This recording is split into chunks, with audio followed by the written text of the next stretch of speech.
বিশ্বের খ্যাতিমান সব বার্তা সংস্থা এবং মিডিয়ায় সাক্ষাৎকার দেওয়ার পর শেখ হাসিনা এবার ভারতের গুরুত্বপূর্ণ বিভিন্ন পত্রপত্রিকায় সাক্ষাৎকার দিয়েছেন। গতকাল এই সাক্ষাৎকারগুলো প্রকাশিত হয়েছে। এই সাক্ষাৎকারে শেখ হাসিনা তার বিরুদ্ধে আনা বিভিন্ন অভিযোগের স্পষ্টভাবে জবাব দিয়েছেন, পাল্টা চ্যালেঞ্জ ছুড়ে দিয়েছেন। তিনি বলেছেন যে তার বিরুদ্ধে যেসব অভিযোগগুলো আনা হচ্ছে বা যেসব প্রচার প্রপাগান্ডা চালানো হচ্ছে তার কোনোটাই বর্তমান অন্তর্বর্তী সরকার প্রমাণ করতে পারবে না, এবং তিনি চ্যালেঞ্জ দিয়ে বলেছেন ইন্টারন্যাশনাল ক্রিমিনাল কোর্ট আইসিসি কিংবা আইনের বিধিবিধান দ্বারা পরিচালিত হয় এমন যে কোনো আদালতে তিনি তার বিরুদ্ধে যেসব অভিযোগগুলো আছে সেই সব অভিযোগ মোকাবেলা করতে প্রস্তুত আছেন, এবং তিনি বিশ্বাস করেন আইন দ্বারা পরিচালিত যে কোনো কোর্টে তিনি তিনি যে নির্দোষ সেটি প্রমাণ করতে পারবেন। দর্শক, আমি ভারতীয় পত্রপত্রিকার বিশেষ করে the Hindu, the new Indian express, মূলত আমি দুটি পত্রিকারই যেই সাক্ষাৎকারটি প্রচারিত হয়েছে তার থেকে কিছু অংশ বিশেষ আজকে আমি বাছাই করে নিয়েছি আলোচনা করার জন্য। এবং এই অংশটুকু নিয়েছি মূলত আমার কাছে মনে হয়েছে যে অনেকগুলো বিষয় নিয়ে তিনি সেখানে কথা বলেছেন। জুলাই আন্দোলনের সময় যেসব হতাহতের ঘটনা ঘটেছে সেইখানে যেই অভিযোগটি আনা হয়েছে যে শেখ হাসিনা নিজে নির্দেশ দিয়েছেন, সে ব্যাপারে তার বক্তব্য, তার ব্যাখ্যা, তিনি তার দায়িত্ব গ্রহণ নেন কিনা, এই যে আওয়ামী লীগের কার্যক্রম নিষেধাজ্ঞা জারি করা হয়েছে কিংবা সামনে নির্বাচন, এই নির্বাচনে এরকম একটি পরিস্থিতিতে দলের পরিকল্পনা কী বা আওয়ামী লীগ কী ভাবছে, আওয়ামী লীগের শাসনামলে যে দুর্নীতির কথা বলা হয়, হাজার হাজার কোটি টাকা পাচারের কথা বলা হয়, সেই সব বিষয় নিয়ে তাকে প্রশ্ন করা হয়েছে।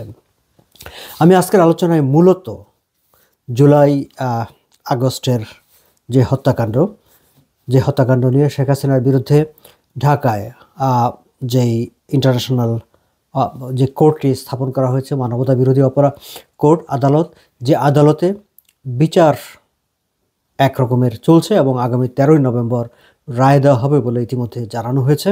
ফলে শেখ হাসিনার বিরুদ্ধে একটি মামলার রায় ঘোষণা ঠিক আগে এই সাক্ষাৎকার, এবং এই সাক্ষাৎকারে মামলায় যে বিষয়গুলো নিয়ে তার বিরুদ্ধে অভিযোগ আনা হয়েছে সেই সম্পর্কে তার বক্তব্য, এই অংশটুকু আমার কাছে খুব গুরুত্বপূর্ণ মনে হয়েছে। ফলে আমি এই অংশটুকু নিয়ে একটু আলোচনা করতে চাই। তাকে প্রশ্ন করা হয়েছিল যে হিউম্যান রাইটস ওয়াচ একটা এস্টিমেট করেছে প্রায় 1400-র মতো লোক জুলাই আগস্টের যে আন্দোলন হয়েছে সেই আন্দোলনে মারা গেছে, এবং আরও প্রায় হাজার হাজার লোক সেই সময়ে আহত হয়েছে সরকার বিরোধী বিক্ষোভের সময়, জুলাই 15 থেকে আগস্টের 5 তারিখ পর্যন্ত।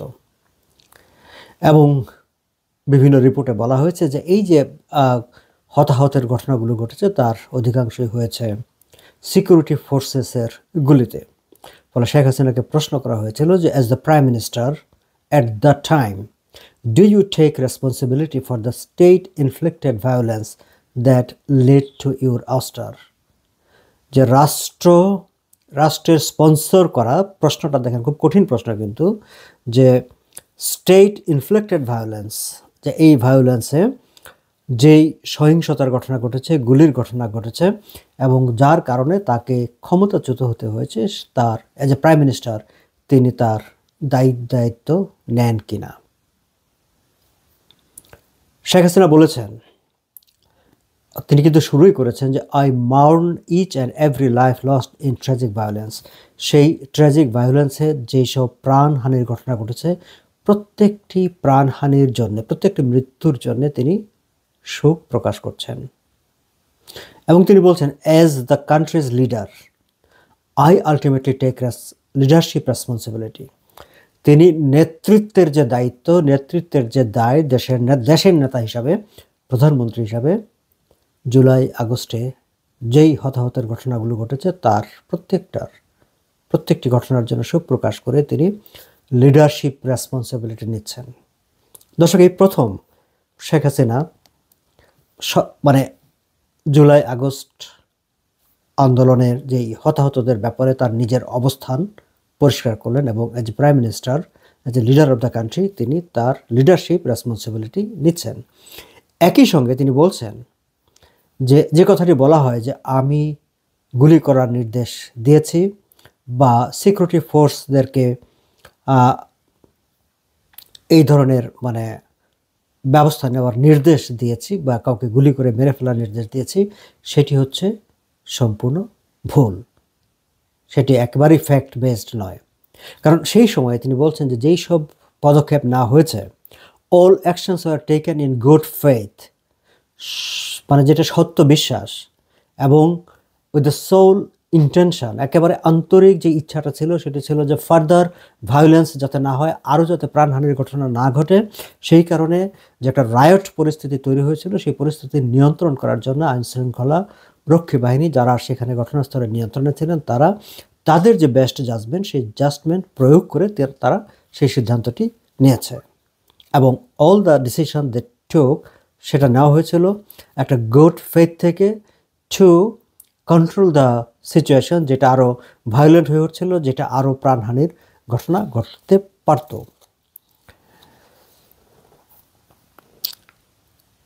দর্শক, এই জায়গাটায় মানে আমি কয়েকটি পত্রিকায় যেহেতু সাক্ষাৎকারগুলি বিভিন্ন জায়গায় অংশ আমি নিয়েছি, এবং তিনি এই কথাটিও বলেছেন যে সেই সময়, এটি এর আগেও বিভিন্ন সময় আওয়ামী লীগের পক্ষ থেকে বলা হয়েছে যে জুলাই আগস্টে হতাহতের ঘটনা তদন্তে সেই সময়ে শেখ হাসিনা একটি তদন্ত কমিটি গঠন করেছিলেন, একটি উচ্চ পর্যায়ের তদন্ত কমিটি গঠন করে দিয়েছিলেন। পরবর্তীতে যখন তার ক্ষমতাচ্যুতি ঘটে তখন সেই তদন্ত কমিটি বাতিল করে দেওয়া হয়েছে।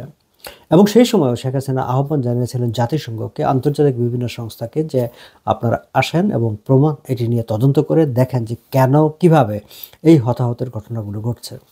দর্শক, এই জায়গাটায় আমি একটু কথা বলতে চাই, সেটি হচ্ছে যে এটি কিন্তু সত্য যে এই যে দেখেন যে যেটি বলা হচ্ছে যে 1400 লোক বা হাজার হাজার লোক মারা গেছে, সেই নাম্বারটি এখন পর্যন্ত মানে সরকারিভাবে কিন্তু একটা প্রায় 15 মাসের মতো সময়, যেটি শেখ হাসিনাও তার সাক্ষাৎকারে উল্লেখ করেছেন যে প্রায় 15 মান্থস, এই 15 মান্থসেও তারা স্পেসিফিক কোনো একটা নাম্বার দাঁড় করাতে পারেনি। আবার সরকারের স্বাস্থ্য মন্ত্রণালয় যে সংখ্যাগুলি বলছে, জাতিসংঘের রিপোর্টে আরেক রকম কথা বলছে, সরকারের লোকজন বক্তৃতায় বিবৃতিতে আরেক রকম বলছে, ফলে তাদের মধ্যে পরস্পর বিরোধী একটা বক্তব্য আছে। আবার এটিও তার মধ্যে ব্রিগেডিয়ার সাখাওয়াত হোসেন ওই যে একটি বুলেট ব্যবহার নিয়ে তিনি একটি বক্তব্য তুলে ধরেছিলেন, এবং সেই বক্তব্য দেওয়ার পর তাকে তার উপদেষ্টার সেই স্বরাষ্ট্র মন্ত্রণালয় থেকে সরিয়ে দেওয়া হয়। আবার বিভিন্ন সময়ে যারা সেই সময় সমন্বয়ক ছিলেন বা বৈষম্য বিরোধী ছাত্র আন্দোলনের নেতারা, তারা বিভিন্ন সময় বিভিন্ন মানে ফেসবুক পোস্টে বক্তৃতায় তারা স্বীকার করেছেন যে পুলিশ না মারলে কিংবা মেট্রো রেলে আগুন না দিলে বিপ্লবটা হতো না বা সরকারের পতন ঘটতো না। ফলে এই জায়গাটায় শেখ হাসিনা যেটি বলছেন যে তিনি বিভিন্ন সময় দাবি করেছিলেন যে তদন্ত হোক, এই হত্যাকাণ্ডগুলো, একটা বাচ্চা জানালা দিয়ে উকি দিয়ে আছে, সেখানে কিভাবে গুলি গেল, কারা সেখানে গুলি করলো, আর কেউ গুলি করলো কিনা। ফলে প্রত্যেকটা হত্যাকাণ্ডের এবং বিভিন্ন যেই তার একটা তদন্ত হোক, খুঁজে বের করা হোক যে এই হত্যাকাণ্ডগুলো কিভাবে ঘটেছে। সেই প্রসঙ্গগুলি তিনি আবার নতুন করে এখানে এনেছেন, এবং তিনি বলছেন যে হিউম্যান রাইটস কিংবা জাতিসংঘের যে মানবাধিকার কমিশন তারা যে রিপোর্টটি করেছে, সেই রিপোর্টটি আসলে একটা ত্রুটিপূর্ণ রিপোর্ট, সেটি একেবারেই গ্রহণযোগ্য নয়। একই সঙ্গে শেখ হাসিনা কিন্তু আবার মনে করে দিয়েছেন যে আমি মানে সেই সময়ে যে জুলাইয়ের যে সময়টার কথা বলা হচ্ছে, যে সেই সময়ে আওয়ামী লীগের নেতাকর্মীরাও নিহত হয়েছে, সিকিউরিটি ফোর্সেস পুলিশের লোকজন নিহত হয়েছে, তাদেরকে কিন্তু কোথাও কোনো হিসাবে আনা হয়নি। এমনকি জাতিসংঘের যে রিপোর্টটি, যেটিকে কোট করে কথাবার্তা বলা হয়, সেখানেও তাদের বক্তব্য, তাদের সংখ্যাটা, তাদের বিষয়গুলো আনা হয়নি। ফলে তিনি বলছেন যে পুরো বিষয়টি আসলে এক ধরনের প্রোপাগান্ডা চালানো হচ্ছে, এবং তিনি মনে করেন যে সেটির একটি একেবারে ফ্যাক্ট বেসড মানে ল অ্যাবাইডিং করা অথরিটি দিয়ে আইনের ধারার মধ্যে সেই বিষয়গুলো তদন্ত হওয়া দরকার ছিল। এমনিতেও তো যে কোনো হত্যাকাণ্ড তার বিচার হওয়ার আগে তার তো কীভাবে সে খুন হলো, তার আনুষঙ্গিক পরিবেশ পরিস্থিতি, সেই বিষয়গুলো নিয়ে একটা তদন্ত করতে হয়, একটি তদন্ত হয়, that is the international standard. কিন্তু জুলাই আগস্টের হত্যাকাণ্ডের ব্যাপারের ক্ষেত্রে এই ঘটনাগুলো কোনো ধরনের আনুষঙ্গিক ইনভেস্টিগেশন বা কোনো কিছু করা হয়নি, সেটি আমরা সবাই জানি। এবং সেই বিষয়গুলোর দিকেই শেখ হাসিনা তার এই সাক্ষাৎকারে তিনি নজর দিয়েছেন। তাকে প্রশ্ন করা হয়েছিল যে বাংলাদেশের যে ইন্টারন্যাশনাল ক্রাইমস ট্রাইব্যুনাল, সেখানে খুব শীঘ্রই ইন নভেম্বর তার কোনো মামলায় রায় দেওয়া হবে, এবং তাকে মৃত্যুদণ্ডে দণ্ডিত করার জন্য রায় দেওয়ার জন্য সেখানে প্রসিকিউশনের পক্ষ থেকে সুপারিশ করা হয়েছে এবং আরও বেশ কয়েকজন আওয়ামী লীগ নেতার ব্যাপারেও এই ধরনের সুপারিশ করা হয়েছে। এই ব্যাপারে শেখ হাসিনার মতামত জানতে চাওয়া হয়েছিল সাক্ষাৎকারে, এবং তিনি বলছেন যে I categorically deny all charges ব্রট against me. এই যে ইন্টারন্যাশনাল ক্রাইমস ট্রাইব্যুনালে আমার বিরুদ্ধে যতগুলো অভিযোগ আনা হয়েছে আমি প্রত্যেকটা আমি অস্বীকার করি, প্রত্যেকটাকে আমি প্রত্যাখ্যান করি, তিনি বলছেন।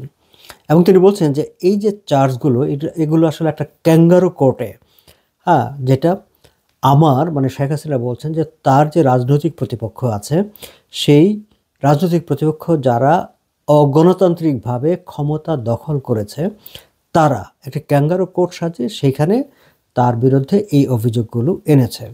এবং তিনি এটিও দাবি করছেন যে কোনো গ্রহণযোগ্য, এখন পর্যন্ত একটিও গ্রহণযোগ্য কোনো প্রমাণ সেই আদালতে উপস্থাপন তারা করতে পারেনি।